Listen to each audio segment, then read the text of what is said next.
Hello everyone, and welcome back to Caffeinated Dragonware. I'm Lisa, and as you may or may not know, my husband and I are working on a game called X Stage Left. A mobile game where you play as a total stage hog who's trying to stay on stage as long as possible. Today I'm going to show you how I improved the tomatoes and added them to the main game. I still wake up every night screaming!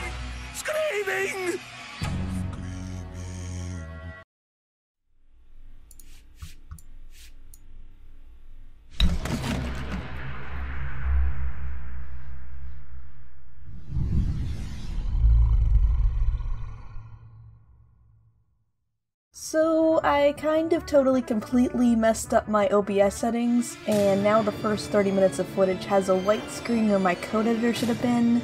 Not good. Anyway, up to this point the tomatoes haven't been part of the main game. They have been isolated to their own test stage.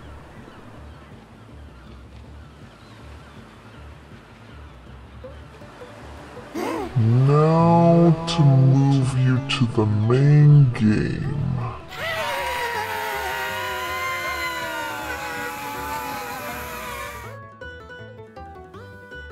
Why isn't this working? Okay, it's working! How did you fix it? Magic? You don't know, do you? No.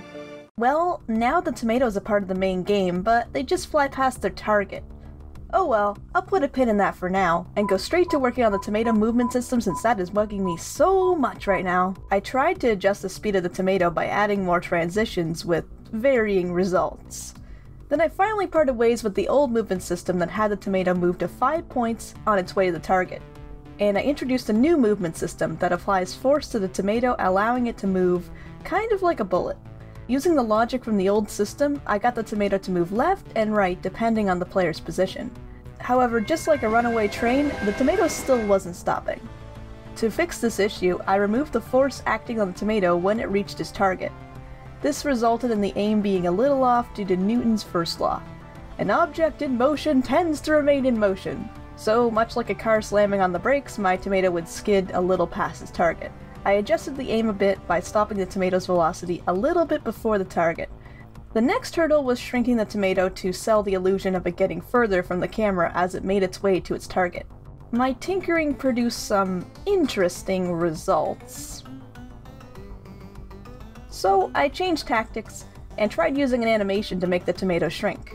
This caused issues with the tomato not moving. The tomato would move, shrink, reset, then move again. Then... wait... this isn't part of the video? Sorry about that. That's when OBS stopped responding and I lost some footage. Anyway, I gave up on the animation and started tweaking my old shrinking method. I added my shrinking code to Unity's update function and had the tomato shrink slower and slower over time.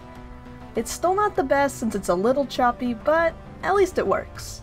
It'll probably change again when I add Stanley's tomato animations. After a while, I found it very annoying having to restart the game just to get the tomato to spawn again, so I started adding a feature that would have the tomato respawn after it hits its target. Naturally, there were some bugs to work out.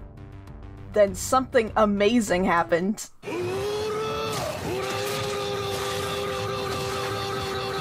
I worked on adding the tomato splat sprite back. The plan is to have the tomato splat, then disappear. However, this was the result. After some tweaking, the tomato was able to respawn after impact. All that was left was to add the tomato splat effect, and done! Oh wait, that wasn't supposed to happen. One sec. And done! Now the tomatoes are in the main game, and they have smooth movement. Thank you so much for watching everyone, and I'll see you next time.